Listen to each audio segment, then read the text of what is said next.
우리가 그동안 요한복음의 말씀을 거의 꽤 많은 시간 함께 나누었습니다. 우리가 요한복음을 나누면서 예수님의 행하신 표적, 그리고 예수님께서 전하시는 그러한 자신에 대한 복음, 그리고 여러 사람들의 그러한 변화되는 그러한 신앙의 과정들을 우리가 함께 나누었죠. 그러한 것들을 통해 우리의 신앙을 돌아보고 나는 지금 어느 정도의 위치에 있는가를 우리는 한 번씩 이렇게 스스로를 돌아보았습니다.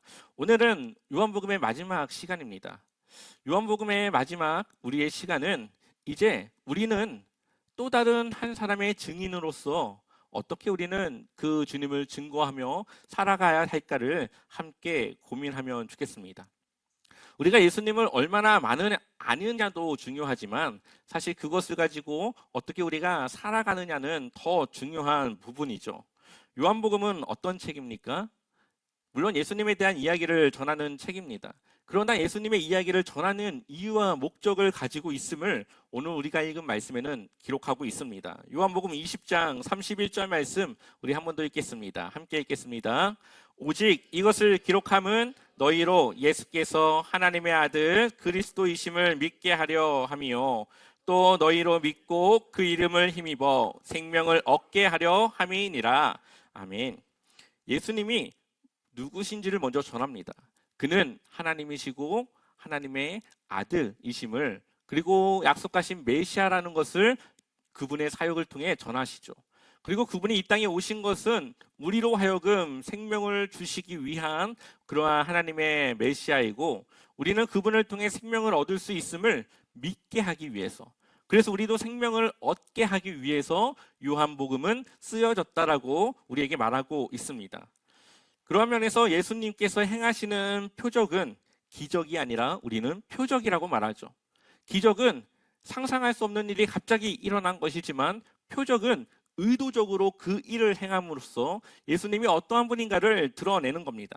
그래서 첫 번째로는 가나 혼인잔치에서 물이 포도주가 됩니다.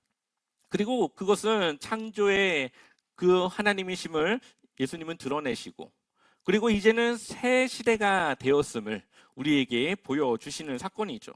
또한 사마리아 여인의 그 목마름 가운데 야곱의 우물은 마시면 또 마셔야 되지만, 주님이 주시는 그 생수의 물은 한 번 먹으면 영원히 갈증이 없는, 더 이상 삶의 그러한 어둠 가운데서 살아가지 않아도 되는 그러한 주님의 생명수가 되시는 그 예수님에 대해서도 보여주십니다.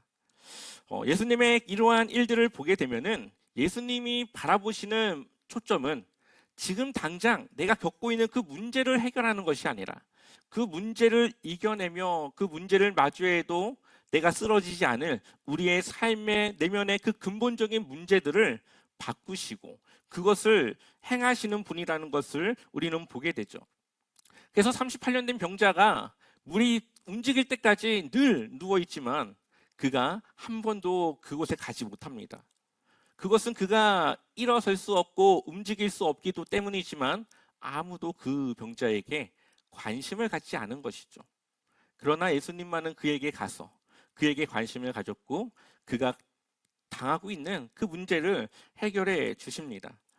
예수님의 관심은 늘 문제가 있고 부족함이 있고 예수님의 도움이 필요한 이들을 향해 있다라는 것을 보여주고 있죠.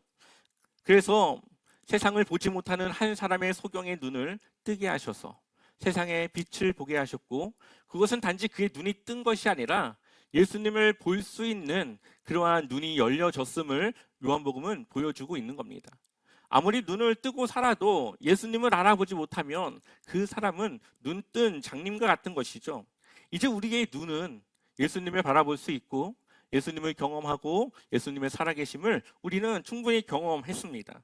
그렇다면 이제 우리는 그 예수님을 증거하고 살아가는 증인의 삶으로 살아가야 됨을 요한복음은 그 끝에 그 마무리에서 우리에게 전하고 있는 것이죠. 우리가 왜 주님으로부터 생명을 얻어야 됩니까? 죽음이 있기 때문입니다. 죽음은 하나님께서 우리에게 주시고자 했던 것이 아니라 죄가 우리에게 들어왔고 죄로 인해서 어쩔 수 없이 우리가 마주해야 될 삶의 결과입니다. 그리고 하나님은 그 죄로 인해서 우리가 죽어야만 하는 우리의 삶을 구원하시기 위해서 죄가 없으신 예수님께서 그 죄를 직접 담당하셨고, 그것을 믿는 우리는 예수님을 통해 그 죄의 문제를 해결함으로써 당연히 죄가 없으니 죽음도 우리에게 오지 않는 영원한 삶을 살아갈 수 있는 은혜가 우리에게 주어지게 되는 것이죠. 그것이 바로 주님께서 우리에게 주시는 영원한 생명입니다. 예수님께서 영원한 생명이시기 때문에 그분 안에 살아가는 것, 그분을 아는 것, 하나님을 아는 것, 그리고 그 아는 삶을 살아가는 것, 그것이 바로 우리가 생명, 영생을 얻는 것이라는 거죠. 그래서 예수님은 자신을 뭐라고 말합니까? 생명의 떡이라고 말합니다. 요한복음 6장 35절의 말씀 우리 한번 읽어보겠습니다. 예수께서 이르시되 나는 생명의 떡이니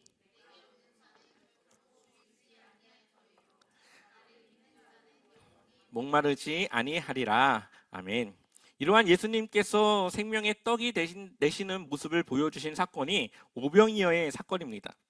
사람들은 그때 당시 배를 채웠고 그 배를 채워주신 예수님을 따라다니면서 또다시 그 배를 채우길 원했습니다. 그리고 저분이 우리의 왕이 되면 우리의 삶에 더 이상 배고픔은 없을 것이라고 생각했습니다.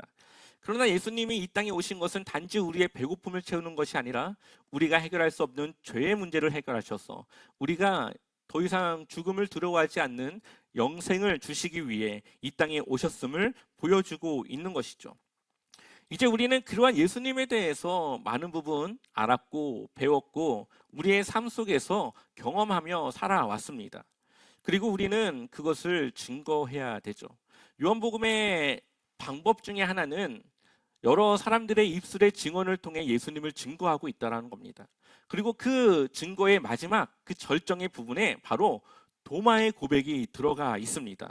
요한복음 20장 28절을 보면 도마가 대답하여 이르되 나의 주님이시요 나의 하나님이시니이다. 아멘. 도마가 어떠한 사람이었습니까? 다른 제자들이 다 예수님의 부활을 믿는데 도마만은 나는 예수님의 그 옆구리 창 찔린 곳에 내 손을 넣어보고 내 눈으로 보지 않고는 믿을 수 없어 라고 이야기했습니다. 그리고 예수님께서 그에게 나타나셨고 그것을 하라고 이야기를 하죠. 도마는 그것을 하지 않고도 예수님의 부활을 믿을 수 있었습니다. 그리고 예수님은 그러한 의심했던 도마에게 이렇게 말씀하십니다. 요한복음 20장 29절의 말씀 같이 읽어보겠습니다. 예수께서 이르시되 너는 나를 본고로 믿느냐? 보지 못하고 믿는 자들은 복되도다 하시니라. 아멘. 도마의 이러한 고백과 함께 예수님은 보지 않고 믿는 믿음이 더 복되도다. 누구에게 하는 말씀입니까? 우리에게 하는 말씀이죠. 도마는 예수님을 보고 나서야 예수님의 부활을 믿었습니다. 많은 사람들이 예수님을 보여달라고 이야기를 하고 예수님의 살아계심을 어떻게 알 수 있냐라고 이야기를 합니다. 그러한 사람들을 대변해주는 인물이 바로 오늘 도마입니다.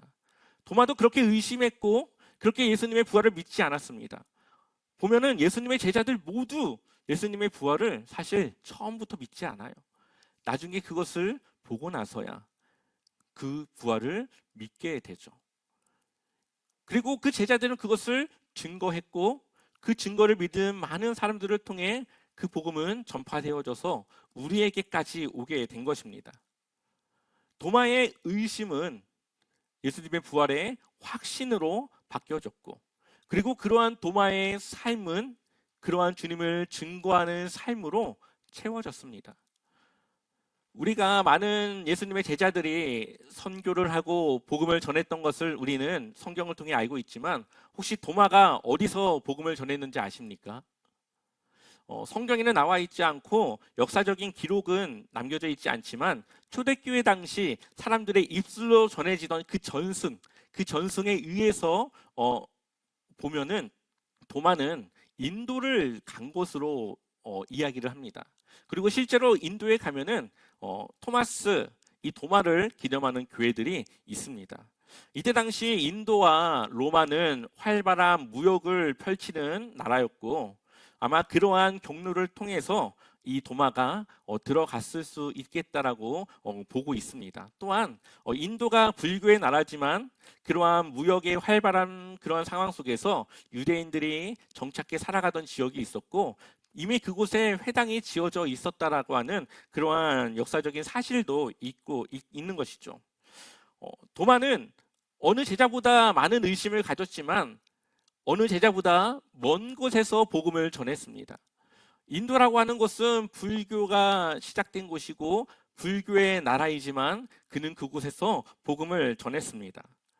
그곳에서 7개의 교회를 세웠고 지금도 2개의 교회가 여전히 존재하고 있습니다. 사진을 보시면은 이것은 산토메 대성당인데요. 이 교회가 세워진 그 자리에는 도마의 무덤이 있는 그 위에 이 교회를 기념하고 세웁니다. 또 다음 사진을 한번 보면요. 여기는 세인트 토마스 마운트 성당이라고 하는 곳인데요. 이곳에서 도마가 순교한 것으로 전해집니다. 도마가 마지막 순교했을 때 그는 창에 찔려 죽었다라고 전해지게 되죠. 예수님과 같이 복음을 전하다가 예수님과 같이 그 복음 때문에 순교를 당한 그 삶으로 그의 삶을 채웠습니다. 의심하던 도마가 예수님을 믿고 예수님의 부활을 확신하고 그는 그냥 그걸로 끝난 것이 아니라 그것을 전하는 증인의 삶으로 살아갔습니다.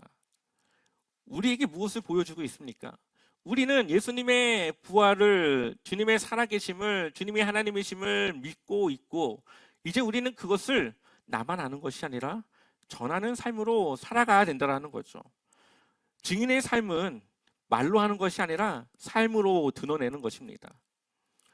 예수님의 제자들은 바로 그 예수님을 따라 살아가는 그 삶으로 복음을 함께 전했음을 보여주고 있습니다. 예를 들어서 제가 뮤지컬을 처음 보게 됐습니다. 근데 뮤지컬을 그동안 사람들한테 정말 재밌다라고 듣고 있었다가 실제로 그걸 보니까 너무너무 정말 현실감 있고 재미있고 그 사운드와 그 노래와 여러 가지가 너무나도 좋다라는 것을 경험하게 되는 것이죠. 그리고 그 뒤로는 만나는 사람들마다 뮤지컬 봤냐고, 뮤지컬 한번 보라고, 얼마나 재밌는지 이건 꼭 봐야 된다고 하면서 사람들을 만날 때마다 그 이야기를 전하는 것입니다. 그리고 그 뮤지컬을 누군가가 봤을 때 그것을 공감하고 정말 그거 재밌다고 또 다른 사람들에게 또 그것을 전하는 것. 어떻게 보면 그것이 증인의 삶이죠. 내가 경험했고 그것이 좋다면 그것을 전할 수밖에 없고 말할 수밖에 없는 겁니다. 그리고 그 사람들 중에는 또 그것을 경험해서 그것을 공감하고 또 그 이야기를 또 전하는 이들이 생기는 겁니다. 우리가 증인이라면 정말 주님을 위한 삶이 그렇게 기쁘고 좋은 것이라면 우리의 삶은 늘 그 주님을 자랑하는 삶으로 채워지게 될 것입니다. 다만 그 좋은 예수님을 혼자 누리는 것이 아니라 나와 같은 처지에서 내가 정말 힘들 때 예수님을 만났던 그 삶과 같은 그 처지에 있는 그 사람들에게 주님을 전할 수 있고 정말 그 주님을 확신 있게 내가 전하는 것, 그것이 바로 증인이죠. 증인은 거창한 것이 아닙니다. 증인은 말을 잘해서 증인이 될 수 있는 것도 아닙니다. 그냥 나와 같은 처지에 있는, 나도 힘들었을 때 주님을 만났고 그와 같은 상황에 있는 사람에게 예수님을 전하는 것. 그래서 그 사람이 예수님을 믿게 되면 그것이 바로 전도가 되고 증인의 삶이 되는 것이죠. 이제 우리는 삶의 방향이 바뀌어져야 됩니다. 예수님을 만난 사람들은 모두 삶의 방향이 바뀌어졌습니다. 이제는 나를 위해 살아가지 않고 하나님의 기쁨과 하나님의 그 말씀을 위해 살아가는 것이죠. 그래서 내 만족과 기준과 내 생각을 버리고 하나님의 말씀과 하나님의 뜻과 하나님의 생각과 하나님의 우리에게 원하시는 세상의 정의와 하나님의 공의로 채워가는 삶을 살아가는 겁니다. 무언가를 선택할 때 이것이 나에게 유익할까를 고민하기 전에 이것이 하나님이 원하시는 건가? 이것을 통해 하나님이 영광 받으실 수 있을까를 더 먼저 고민합니다. 그렇게 우리의 상황과 우리의 삶의 방향이 바뀌어지죠. 그래서 증인의 삶은 선택이 달라지는 삶입니다. 편한 길이 아니라 옳은 길. 인정받는 길이 아니라 순종하는 길, 쉬운 길이 아니라 믿음으로 살아가는 길을 택합니다. 이러한 선택들이 바로 우리가 주님의 증인임을 보여줍니다. 그러한 세상과 구별됨으로 예수님을 믿는 삶을 우리가 보여줍니다. 바로 그 선택이 예수님이 하셨던 선택이기 때문이죠. 또한 우리는 주님과 같이 사랑하는 삶으로 살아가야 합니다. 우리는 주님을 통해 누구도 줄 수 없는 사랑을 받았습니다. 그 사랑은 십자가에서 행해졌고 그 사랑의 완성은 십자가에서의 죽음이었습니다. 우리는 그 사랑을 받았기 때문에 이제 그 사랑을 전해야 되죠.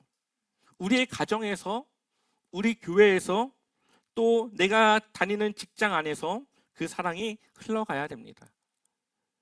예수님께서 정말 사랑받을 자격이 없는 나를 위해 사랑하시고 죽으신 것처럼 가정에서 조건과 자격을 따지지 않고 주님의 그 사랑을 그대로 전하는 것이 우리가 바로 주님을 위해 살아가는 증인의 삶이라고 볼 수가 있죠. 오늘 마지막으로 한 이야기를 나누고 마치려고 합니다. 여러분 혹시 신들러 리스트라고 하는 영화를 보셨습니까? 실제로 2차 대전 당시 있었던 이 오스카 신들러라고 하는 사람의 이야기를 영화화한 이야기입니다. 이 신들러는 독일 나치의 일원으로 당시 막대한 부를 누리기 위해서 공장을 운영하게 됩니다. 그것을 통해 얼마나 많은 돈을 그가 벌었을까요? 그리고 그 공장을 운영하면서 보니까 이 전쟁 속에서 유대인들이 싸게 고용돼서 그 싼 가격에 사용한 이 노동력으로 많은 부를 누리는 것을 그가 보게 되고 그러한 것을 통해 이제 부를 축적하기 시작하는 것이죠. 근데 보니까 유대인들이 한 명 한 명 없어지는 거예요. 보니까 그 사람들이 이제 유대인들이라고 해서 잡혀가는 것을 그가 보게 됩니다. 그리고 그들이 학살당하고 잔인하게 죽어가는 것을 보게 되죠. 그리고 그 사람은 그것을 보고 나서 무엇이 더 가치 있는가를 고민하면서 이제 자신이 그 사람들을 돕기 시작합니다. 근데 이것을 드러내게 도우면은 이 당시 나치들에게 자신 또한 안 좋은 일을 당할 수 있기 때문에 조심스럽게 그 사람들을 구하기 시작합니다. 한 사람을 구하기 위해서 막대한 돈을 그가 지불하기 시작하죠. 그렇게 돈을 모을 때마다 한 사람을 구하고 또 한 사람을 구합니다. 그렇게 구해낸 사람이 약 1200명 정도 됩니다. 그리고 그 영화의 가장 마지막 부분에 그 신들러의 모습이 나오는데 그가 울면서 이렇게 말합니다. 내가 차고 있는 이 반지로 한 명을 더 살릴 수 있었는데 내가 타고 다니는 이 차만 팔았어도 2명은 더 살릴 수 있었는데 그렇게 자신이 더 살리지 못한 아쉬움을 가지고 영화는 끝나게 되죠. 그의 삶은 얼마나 많은 돈을 버는가로 시작했지만 그의 삶은 변화되어서 이제는 얼마나 더 많은 사람을 살리는가로 끝납니다. 증인의 삶은 얼마나 더 많은 사람들을 주님께로 인도하는가로 살아가야 됩니다. 돈이 중요하지만 그것이 한 사람이 주님께로 돌아오는 것보다 더 중요하지는 않습니다. 우리는 이 신들러라고 하는 사람이 자신의 그 아쉬움을 뒤로하며 영화가 끝나는 것을 한번 기억했으면 좋겠습니다. 우리는 한 영혼을 살리기 위해서 어떻게 우리의 삶을 주님의 것들로 채워가고 있는지 우리는 우리의 삶을 저부터가 돌아봤으면 좋겠습니다. 증인으로 살아가는 것은 거창한 무언가가 아닙니다. 작은 선택에서부터 내가 낮아지고 양보하고 내가 먼저 사랑하는 것이 바로 주님을 따라 사는 증인의 삶인 것이죠. 내가 만난 예수님을 그냥 누군가에게 그대로 전하는 것이 바로 증인의 삶이 되는 것입니다. 우리는 예수님을 만났고 예수님을 믿고 함께 살아가고 있습니다. 이제 우리가 해야 될 것은 주님의 삶을 살아내는 것입니다. 주님이 가신 그 길을 따라가는 것입니다. 오늘로 요한복음의 말씀은 끝나지만 우리가 살아가야 할 증인의 삶은 오늘부터 시작됩니다. 여러분들의 주님을 위한 증인의 삶은 오늘부터 시작된다라는 것을 기억하셔서 오늘부터 정말 주님을 위한 삶으로 채워가기를